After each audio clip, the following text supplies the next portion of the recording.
What's up, guys? I'm LQ. This is the LQ Review. Thank you so much for joining me here at my YouTube channel. This is where I talk about all the geeky, nerdy stuff that I love to talk about. Movies, video games, comic books, TV shows, and right now I'm going to give you guys a comic book review.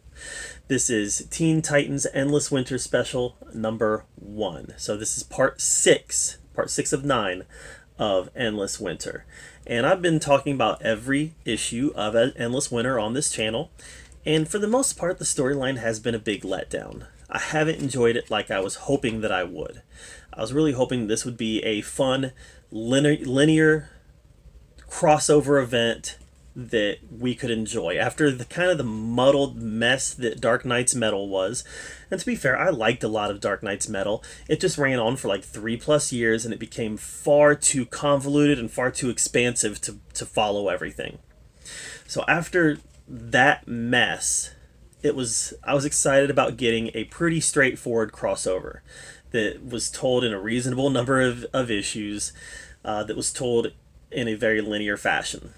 And it's been a bit of a letdown, but that's okay. I'm going to keep talking about it, and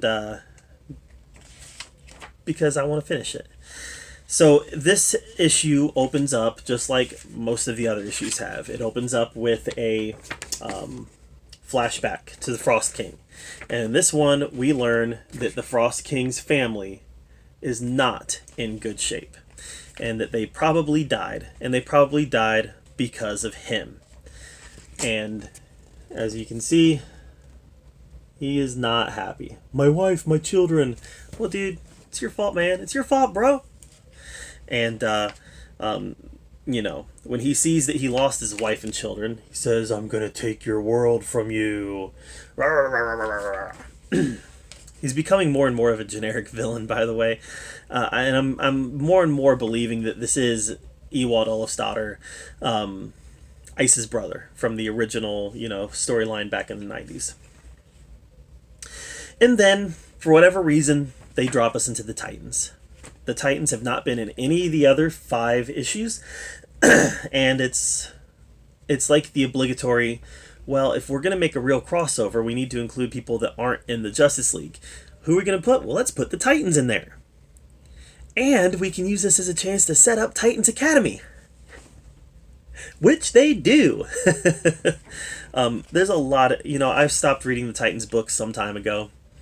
And there's a lot of characters in here that I didn't really recognize. Crush, I'm not familiar with Crush. I always thought Lobo was the last Zarnian. And apparently there's another one. And this one's a girl. Because of course. But this new group of the Teen Titans, who are mostly new characters, are being led by Donna Troy and Beast Boy. And there's another one called, what's he called? Roundhouse? Roundhouse. Where's he at? Well, I need to get a good picture of Roundhouse here for you guys. And I couldn't tell what his powers were. If anybody knows what Roundhouse's powers are, let me know in the comments down below. Because I don't know what Roundhouse's powers are. Let's see. I can't find a good picture of this guy. That guy. That's Roundhouse. I don't know. Don't know what his powers are. At one point he was on fire. At another point looked like he was a bouncy ball. I don't know. Is he like a modern Metamorpho? I don't know.